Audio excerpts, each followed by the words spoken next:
Siemaneczko widzowie, z tej strony Godlike. Dzisiaj zajmiemy się tytułem, który w sumie już chciałem zająć się nim jakiś czas temu, natomiast takiej możliwości nie miałem, a teraz już ją mam. Dzisiaj zajmiemy się Star Wars Dark Forces w wersji zremasterowanej. Wielu z Was pewnie tą grę kojarzy, możliwe, że w tą grę graliście w oryginał jej właśnie, natomiast stawiam flaszkę, że równie wielu z Was totalnie o tej grze nie słyszało, dlatego zaraz też tradycyjnie dam Wam znać, o co w niej chodzi. Przy okazji za udostępnienie tytułu do recenzji chciałem podziękować firmie Night Dive Studios oraz jej pracownikom. Nie przedłużajmy więc i zaczynajmy. A więc o co tutaj w ogóle chodzi? Star Wars Dark Forces to jest gra FPS, czyli po prostu strzelanina i ona jest, jak sama nazwa wskazuje, osadzona w świecie Star Wars. I ten tytuł, oprócz tego, że jest w tym uniwersum osadzony, no to całkiem sporo z tego też uniwersum korzysta. No i w grze spotkamy nie tylko ikoniczne dla serii statki kosmiczne czy też postacie, ale nawet samego Dartha Vadera, czyli jest to taki przysmak dla fanów. Kim my natomiast w tej grze gramy? Otóż my wcielamy się w najemnika zwanego Kyle Katarn i on będzie wykonywał niebezpieczne misje dla rebeliantów na różnorakich planetach oraz stacjach kosmicznych. I tytuł, który dzisiaj zrecenzujemy, on jest remasterem oryginalnego Dark Forces, który wyszedł już całe 29 lat temu, czyli bardzo dawno. Ten tytuł dzisiaj jest to taki klasyk, który może przypominać Wam inne shootery z tego okresu, na przykład właśnie Dooma czy też Duke Nukem 3D, natomiast swego czasu Dark Forces zaskakiwał kilkoma nowymi rozwiązaniami przygotowanymi przez deweloperów i o tych nowych rozwiązaniach w porównaniu na przykład właśnie do Dooma, o nich też sobie powiemy. Jego podniesieniem do dzisiejszych standardów zajęło się właśnie studio Night Dive z takich remasterów znane. Pytanie, czy tak stary tytuł właśnie jak Dark Forces może jednak dzisiaj dalej dobrze bawić? No zaraz się przekonamy. Jako że Dark Forces jest to tytuł FPS, to podzielmy go sobie na kilka elementów, a będą to prowadzenie walk oraz eksploracja i fabuła. I zacznijmy od tego pierwszego elementu. I w Dark Forces, tak samo jak w każdym chyba retro shooterze, samo strzelanie odgrywa bardzo ważną rolę, więc zacznijmy właśnie od samej broni. Tej broni w grze jest całkiem sporo, mamy ikoniczne dla uniwersum pistolety laserowe, mamy blastery, mamy też takie karabinki używane przez szturmowców Imperium, natomiast znalazło się też miejsce dla paru całkiem nowych rodzajów broni i one też są fajne. Wszystkie te pukawki łączy właśnie jedna rzecz, strzela się z nich naprawdę nieźle i o to właśnie w retro shooterze chodzi. Wystrzały są soczyste, efekty wystrzałów są odpowiednie, no i na samych wrogach też widać siłę samej broni i o to właśnie chodzi. W dodatku, tak jak wspomniałem, tutaj twórcy też postawili na parę nowych rozwiązań. W grze mamy kilka rodzajów amunicji, natomiast mamy dużo więcej broni. Szybko więc przekonamy się, że kilka gnatów korzysta właśnie ze wspólnej puli pocisków i na to trzeba uważać. W trakcie gry będziemy musieli właśnie często żonglować karabinami w taki sposób, żeby zrównoważyć zużycie różnych rodzajów amunicji i żeby nagle nie obudzić się totalnie bez pocisku. Rozwiązanie to jest całkiem proste, ono jest całkiem fajne i dodaje takiego lekkiego, taktycznego elementu, który tutaj jest pożądany i to wyszło naprawdę fajnie. Nie do końca fajnie jest już natomiast jeżeli chodzi o samych wrogów. Tych na opach jest całkiem sporo, rozwałka też jest tutaj fajna, natomiast nie da się ukryć, że ci wrogowie są dość powtarzalni. Przez pierwsze parę leveli jak będziecie przechodzić, no to będziecie cały czas widzieć tych samych gości w kółko i to samo. Dopiero później gdzieś tak od połowy gry pojawiają się nowi przeciwnicy, ale ich też jest mało. I to się po jakimś czasie robi po prostu nudne. Na szczęście różnorodność samych poziomów w tym pomaga, bo te mapy są naprawdę niezłe, natomiast i tak nawet dzięki temu nie udaje się tego wrażenia déjà vu w przypadku przeciwników pozbyć. To trochę wadzi w samej walce, natomiast w tym tytule są większe problemy, jak na przykład balans niektórych wrogów. A to jest akurat w retro shooterze bardzo ważne.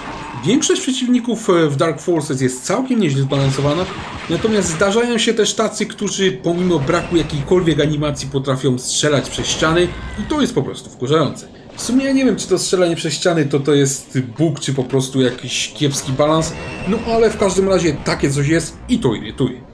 Teraz pewnie wielu z Was powie, tutaj z balansem są problemy, natomiast we wielu grach jest tak właśnie, że gdzieś tam jeden czy tam dwóch przeciwników są źle zbalansowani i to nie jest problem.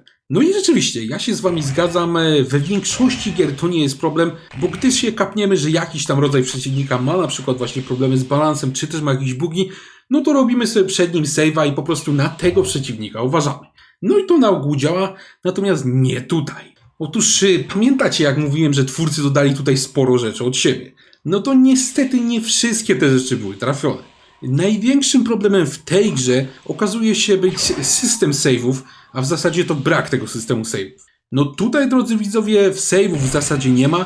Gra nam się zapisuje automatycznie tylko po tym, jak skończymy jedną z misji, a niestety te misje potrafią być naprawdę długie, już na 30-40 minut.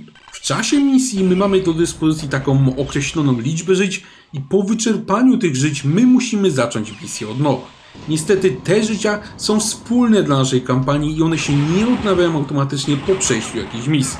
No i pewnie już wiecie, do czego ja tutaj zmierzam. Jeżeli twórcy w grze chcieliby zaprojektować właśnie taki system save'ów, tak jak jest teraz, czyli że można save'ować tylko po misji, nie w trakcie, no to powinni się bardzo przyłożyć właśnie do chociażby balansu, żeby absolutnie nie było takiej sytuacji, że jakiś tam poziom musimy powtarzać, bo na przykład przeciwnik się zbugował, czy przeciwnik jest źle wykonany. Niestety tutaj takie sytuacje się zdarzają i to się działo. I w sumie to by się jeszcze dało przełknąć, po prostu no bardzo by się uważało na tych mapach, gdyby nie jeszcze jedna rzecz. Tutaj akurat nawiążę do jednego elementu, jeżeli chodzi o mapy, bo ten element tą rozgrywkę w tej grze rujnuje, a są to miny. Takie wiecie, wybuchowe miny, które tam gdzieś tam sobie leżą na podłodze, no takie miny są we wielu grach, nie? One są z reguły takim fajnym dodatkiem, bo zmuszają gracza do uważnej eksploracji lokacji, żeby w tą minę nie wdepnął. Otóż nie tutaj.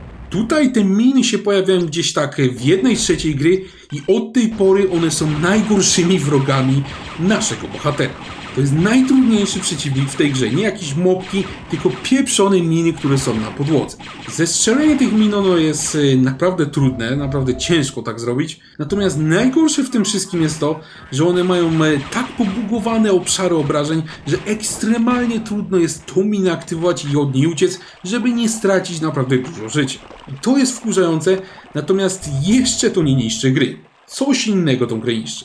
Otóż, tak jak mówiłem, mamy tutaj miny, no i tego rodzaju pułapki właśnie jak miny powinny nas zachęcać do uważnej eksploracji, żeby w te miny nie wdepnąć. No to jest normalne, nie?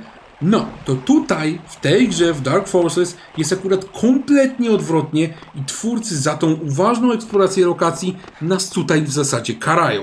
Dlaczego?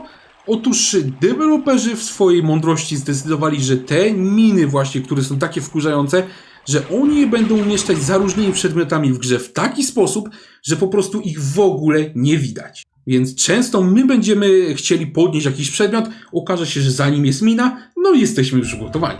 Więc w tej grze stawianie tych min to nie jest zachęcenie do uważnej eksploracji, bo tych min nie da się po prostu znaleźć. Na te miny da się tylko wejść i wtedy już wiemy, że mamy przejebane. Wiecie, jak się coś takiego nazywa? Po prostu oszustwo. Oszustwo i karanie gracza za to, że zdecydował się eksplorować mapę, a to jest po prostu karygodne. Już sam fakt, że coś takiego zaprojektowano, to po prostu wadzi, natomiast w połączeniu właśnie z systemem save'ów tylko po misji, no to szybko robi się z tego element po prostu nie do przyjęcia, no bo jak przechodzicie jakiś level, na przykład 30 minut, 40 minut, nagle spotykacie sobie jakąś apteczkę, myślicie, o wezmę sobie tą apteczkę, okazuje się, że za nią jest mina, której oczywiście nie widać, i ta mina was zabije, no to można się naprawdę mocno wkurzyć i wcale się nie dziwię. Z tego też powodu absolutnie nie polecałbym gry na poziomie trudności hard, bo ta gra po prostu was wkurzy, no i tyle. Ogólnie rzecz biorąc, pod względem walki, jeżeli chodzi o tą grę, jest mocno przeciętna. Pomimo, że mamy fajny gunplay, mamy całkiem niezłych przeciwników, którzy są jednak trochę powtarzalni, mamy ciekawe bronie, no to niestety ten przeciętny balans i karygodnie umieszczone idiotyczne miny w połączeniu z systemem save'ów niestety nam skutecznie rozgrywkę w Star Wars Dark Forces potrafią popsuć. Przejdźmy teraz do samych poziomów. Tych w grze mamy w sumie ponad 10, czyli całkiem sporo jak na tego rodzaju strzelankę, biorąc pod uwagę, że one są całkiem długie. Jak te poziomy wypadają? No tutaj jest po prostu nieźle. One są całkiem różnorodne, są nawet całkiem ładne, bo w przeciwieństwie do takiego stareńkiego Duma one są tutaj multipoziomowe, czyli mogą być nabudowane jeden na drugi. W Dumie tak nie było. Tutaj jest na pewno większa różnorodność i to jest fajne. W samej grze będziemy mieli szansę zwiedzić na przykład zniszczoną wojną miasta, lodowe pustkowia, czy nawet oczywiście jak w każdej grze śmierdzące kanały. I te poziomy są fajnie zrobione, natomiast dziś ich eksploracja może być irytująca. Dlaczego? Ano dlatego, że one są bardzo zagmatwane. Niestety czasami są naprawdę ekstremalnie zagmatwane i można się w nich łatwo zgubić. Niby w grze mamy taką minimapkę i z tej minimapki na pewno ja wam zaświadczam, że będziecie często korzystać, ale i tak niejednokrotnie mi się zdarzało na tych mapach zgubić. Ja się tutaj osobiście spodziewam, widzowie, że twórcy właśnie projektując ten tytuł chcieli pokazać, jak bardzo można zrobić multipoziomowe mapy, jak one mogą być zawiłe, jak one mogą być fajne, bo chcieli właśnie pokazać, że mają coś innego niż Doom, który w tym momencie oferował praktycznie jednopoziomowe mapy. No i rzeczywiście wtedy to może robiło wrażenie, natomiast dzisiaj to już takiego wrażenia nie robi, a po prostu irytuje. Te mapy są po prostu zbyt zawiłe i przez to często będziemy się na nich gubić, nawet jeżeli wasz zmysł orientacji jest całkiem niezły. Na szczęście te problemy w eksploracji nam chociaż częściowo wynagrodzi system sekretów, których to akurat w grze nie brakuje i one są dobrze wykonane. Ja tutaj pewnie słyszycie, że często porównuję tą grę właśnie do Dooma i w Doomie też mieliśmy sporo sekretów, natomiast niestety te sekrety w Doomie często polegały na takim lizaniu ścian, czyli w sumie nie dało się ich odkryć po prostu tam uważnie obserwując level. Tutaj w Dark Forces na szczęście tak nie jest. Tutaj deweloperzy często nam podsuwają takie delikatne wskazówki, gdzie jest jakiś sekret. Mamy na przykład jakieś wysunięte filary tak delikatnie, mamy jakieś pęknięcia na ścianie. I dzięki temu, dzięki tym wskazówkom właśnie znakomitą większość tych sekretów my odkryjemy sami i o to właśnie chodzi. I tutaj Dark Forces na pewno w stosunku do Dooma plusuje i tutaj widać duży upgrade. Ogólnie rzecz biorąc, abstrahując od tych idiotycznych min, których jest czasem naprawdę bardzo dużo na mapie, no to levele są całkiem niezłe i nie powinniśmy się na nich nudzić. Nadal jednak podczas właśnie przemierzania tych leveli, no to daje tutaj się we znaki ten spartolony system save'ów, który do tego rodzaju długich map po prostu kompletnie nie pasuje. W tej grze zdarzają się poziomy, tak jak mówiłem, na 30-40 minut i podczas przechodzenia ich nie można zapisać gry i to jest po prostu głupie. No tutaj moim zdaniem można było wprowadzić jakieś normalne save'y albo chociaż jakieś checkpointy, które by nam pozwoliły zacząć rozgrywkę od jakiegoś miejsca na mapie. Tak jest w dzisiejszych grach i spodziewałem się, że przy okazji remastera też coś takiego do tej gry się doda. Niestety na to się nie zdecydowano i w sumie nie wiem za bardzo dlaczego, bo to zarówno w eksploracji, jak i walce mocno wadzi. Jak jest natomiast z samą fabułą? No tutaj, tak jak w przypadku innych produkcji tego rodzaju, fabuła jest w dużej mierze szczątkowa i objawia się praktycznie tylko takimi scenkami pomiędzy misjami. Te zostały przez producenta zremasterowane i one teraz prezentują dużo wyższą jakość niż w oryginale i dzięki temu ogląda się te scenki naprawdę z przyjemnością. Natomiast dzięki temu, że warstwy fabularnej tutaj praktycznie nie ma, to nie jest ona przeszkodą do poznawania gry dla osób, które na przykład tego uniwersum kompletnie nie znają. Natomiast z kolei, jeżeli lubicie właśnie Star Wars i jesteście fanami uniwersum, no to tutaj na pewno wyłapiecie kilka smaczków, które wam tą rozgrywkę uprzyjemnią. Jako że jest to remaster, to na pewno wielu z was będzie się chciało dowiedzieć, jak jest właśnie z grafiką. No i jak już pewnie zdążyliście zauważyć, to w sumie jest tutaj całkiem nieźle.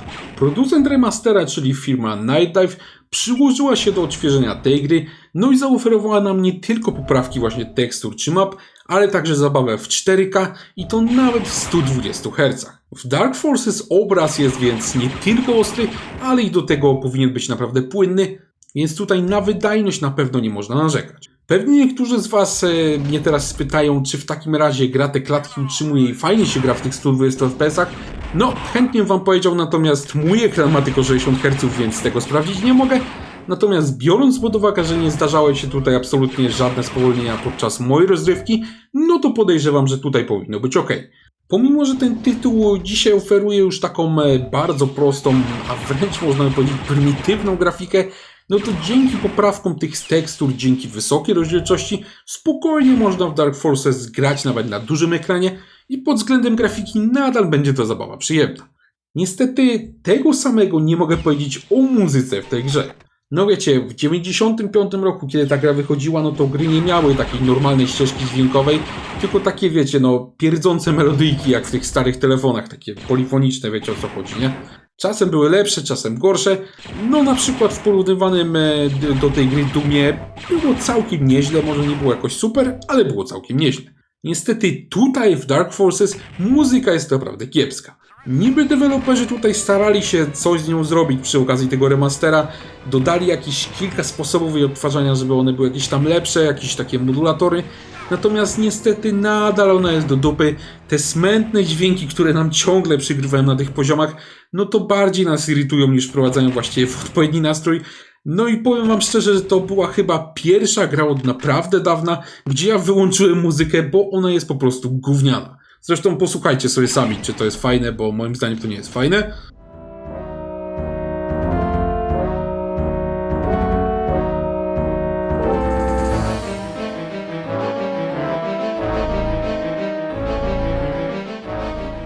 No i wyobraźcie sobie, że ten kawałek gra wam w kółko pół godziny na tej mapie. No właśnie. Szkoda, że przy okazji remastera nie zdecydowano się tej muzyki nagrać kompletnie od nowa, bo śmiem twierdzić, że ona tego ewidentnie potrzebowała i myślę, że efekt byłby naprawdę znacznie lepszy. Naprawdę, jeżeli chodzi o tą grę, to polecam tą muzykę wyłączyć, no bo po prostu po jakimś czasie uszy wam zwiędną. Sterowanie w tej grze jest banalne, ono nie obejmuje nawet całego pada, jest w sumie ok, więc od razu przejdźmy sobie do poziomu trudności.